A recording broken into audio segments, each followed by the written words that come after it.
Hello and welcome to the LGBTQ review. We are James and Beth, and every week we take a look at some LGBTQIA plus content. Review is a strong word for what we do. The name is misleading, I think. But if you can think of another one, suggest it. Maybe we'll change it. This week we're going through some LGBTQIA plus TV recommendations because we haven't done those since December and we're in lockdown. So maybe we've watched some TV. I have. Sort of. Have you? Sort of. I mean, not as much as you or as I would usually. We look different because we've aged considerably. In May, we're going to go back to July, us. So it's going to be very confusing for everyone. Okay, I have one more caveat. And it is that through all the recommendation videos, TV, film actually, I'm not sure. But MISC and books and stuff. If you have the same interests as me, then you might see a theme or like a through line. And that's great. 10 points for you. I'm not going to expand on it. I just want to, just in case somebody notices, I'm not unaware of what I am doing and have done. Okay, great. What a fun mystery to solve. My first recommendation is The Wilds on Amazon Prime. I don't mean to say that what happened wasn't traumatic. To end up where we did, in the middle of nowhere, completely cut off from the lives we left behind.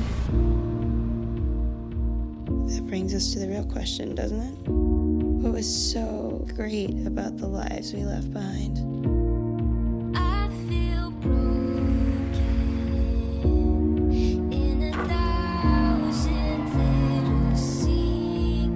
It feels like everywhere I go, somebody's asking me to meet some kind of expectation. I feel broken.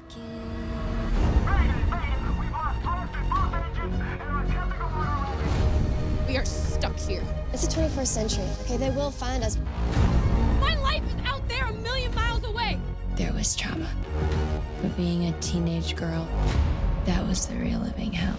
If I had got my act together last year, this would have been my recommendation for all of the 2020 review, like best show, best characters, best line, maybe best kiss would have been the same. I don't know, but yeah, I'm like a month behind everyone else. I don't want to say too much about it because James hasn't seen it and I want to make him watch it in like a 4D viewing experience. Is that like you putting stuff in front of my face to smell?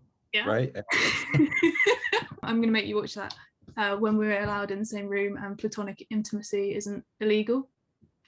Plus, there are loads of people saying more eloquent things about it everywhere else, which I'll point to in the miscellaneous recommendations. And I may have outed my caveat. Anyway, it's about 8 girls who are flying to Hawaii for a retreat. Their plane crashes into the sea and they get stranded on an island. A deserted island, and there's more to it than that, but that's all I can say about it really. The plot is great. I'm so jealous that I didn't think of it. The writing is so good.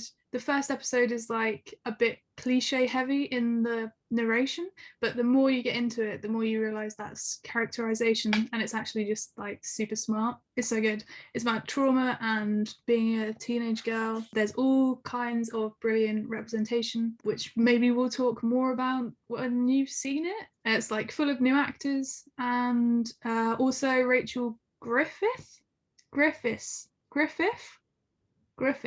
I should have looked it up. Who's in My Best Friend's Wedding and Brothers and Sisters?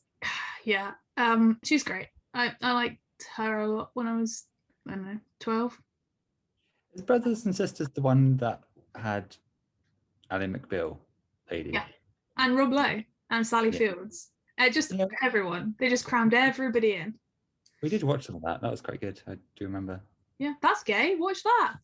Okay, that's the end of that. It's so weird to love a thing so much and not be able to talk about it. But there we are. That's where we are right now. Well, my first recommendation is Super Drags.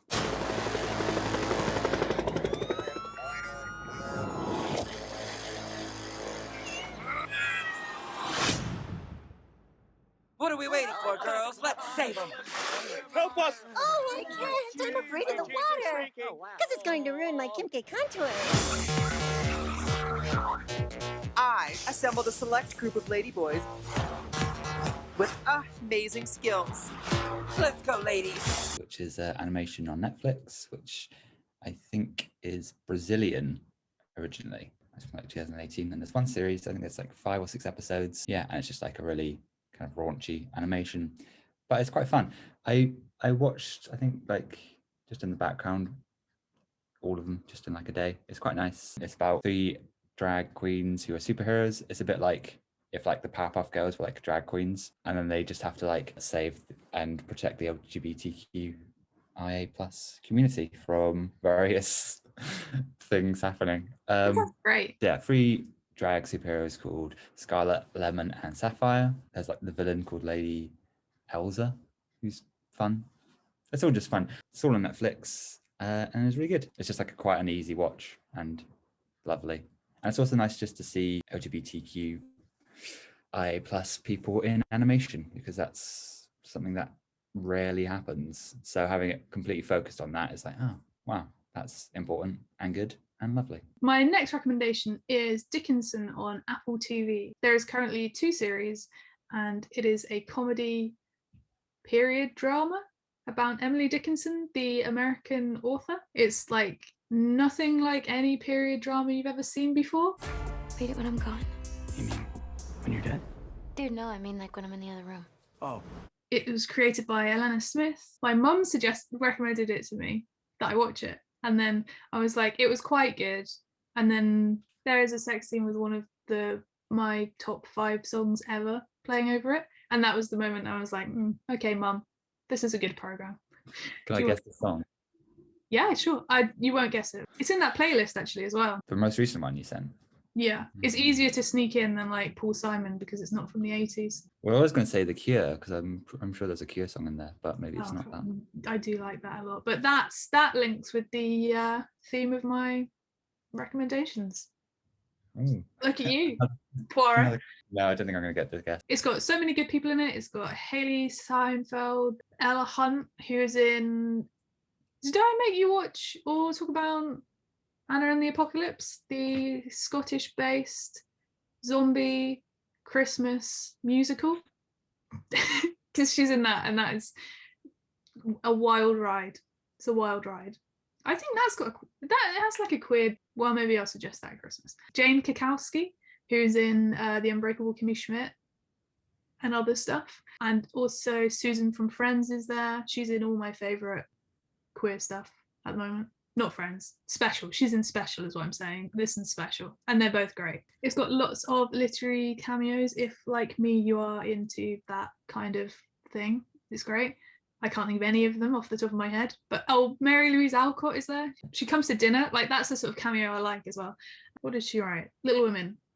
There's also a lot of stuff about the civil rights movement and print media, because it's set in 1850, which is really interesting and I haven't seen on screen before. Also, it's really weird having to think about spoiling things about a real person from the 1800s. My next recommendation is Pretend It's a City, which is a mini documentary on Netflix about Franz Lieberman and her life as an author, as a humorist, lecturer, talker. The miniseries is directed by Martin Scorsese, who's a close friend of hers, and it's on Netflix. And I think it's like, I'm going to say 6 to 9 episodes, but it's really good and just kind of like follows her about speaking a lot. It's just like her opinions essentially. It's also just a bit different to other Netflix documentaries, I think. My next recommendation is Looking on Now TV. I think it came out in 2015 and there's 2 seasons of it and it got cancelled, which is bad and annoying. It's about a group of gay men in San Francisco and like dating and stuff. The main character is my least favorite character, but I haven't seen all of it, so maybe it turns around. I don't know. He's just a bit annoying. But yeah, it's good. It's nice. I liked it. My next recommendation is AP Bio, which is an American comedy series that I've been watching on Sky Comedy. So I think that's how you can watch it in the UK. But this is less of a recommendation, I think, because it's like one just like really, really great character who's like Helen, who's great. But then they don't get, she doesn't get many stories based around her. You either take this check and sell us that copier, or I am gonna cut this puppet's head off right now, Mr. Doobles. No! Clear off. Wait, Helen, you're hurting me! Well, you're hurting us. She's so great that I am hoping, because I've only seen 2 series and there's 4, that they really like delve into her a bit more. This guy called Jack, who comes back to his hometown. He was a philosophy professor at a prestigious university, and comes back to his hometown and has to get a job as a teacher teaching AP Bio, but he's not interested in that. And there's lots of hijinks with him and his class. But anyway, what's good and interesting about it, there's a character, Helen, who's like the admin person, or their principal is played by Patton Oswalt. It's called Ralph, and he's great, and they're like a great double act. And Helen's played by Paula Pell, and it's just great. Yeah, I recommend just watching it for that. My next recommendation is My Mum Tracey Beaker on BBC iPlayer. It's not super gay, but when it is gay, it's gay, right? If you grew up watching Tracey Beaker, then I would highly recommend spending 2 hours watching this.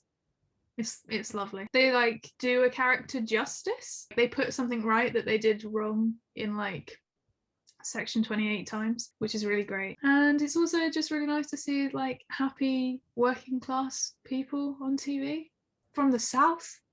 I mean, can you imagine? Lots of great representation in there. It's nice. That was our recommendations for TV. If you have any recommendations that you would like to tell us about, or just leave in the comments below, then you can follow us at LGBTQ_review on Twitter, on Instagram as well now, right? At LGBTQ review on Instagram. There's no underscore. So we've been, as always, James and Beth. Have a lovely day. Bye.